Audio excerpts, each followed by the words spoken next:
Let me show you how I do my summer full glam as an oily girl. Not only do I have oily skin, I am in my 30s and I also have texture due to acne scarring, so let me show you.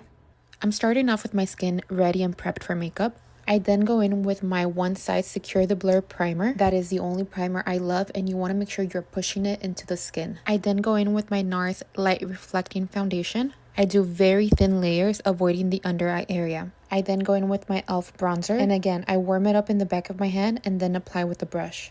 I then use this NARS concealer to spot conceal.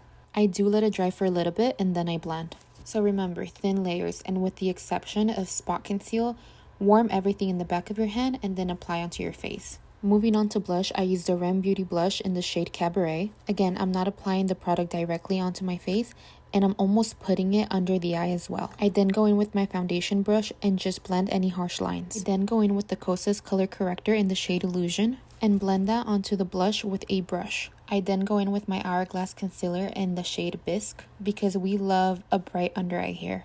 Blend it in with a brush, and then I like to use a beauty blender just to go ahead and melt all the colors together. Then going in with our powder bronzer, and you're just gonna set wherever you place that cream bronzer at the beginning. Now here's where the magic comes in. I like to use the Morphe Talc Free powder as the first layer of my under eye. I think this product sits really beautifully under the eye because it is talc free, but again, this is just the first layer. I then go in with my Huda Beauty powder and set everything. If you're an oily girl, please don't be scared of going in with the powder. This powder does have talc, so it's definitely gonna give you that flawless filter-like look. I also like to clean up under my bronzer and my blush. And then we're gonna reintroduce some color that might have gotten lost with the setting powder. I like to use MAC's Gingerly because it goes really well with the Rem Beauty blush Cabaret. Then I like to give myself a little rhinoplasty, which looking back at the footage, I feel like the lines were definitely too harsh, so my bad.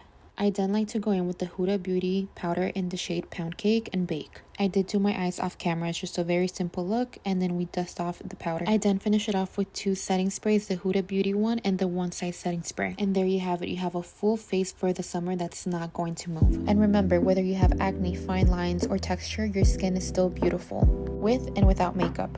Anyway, that's everything that I have for you today. Thank you so much for watching, and I hope you learned something. I'll see you next time. Bye!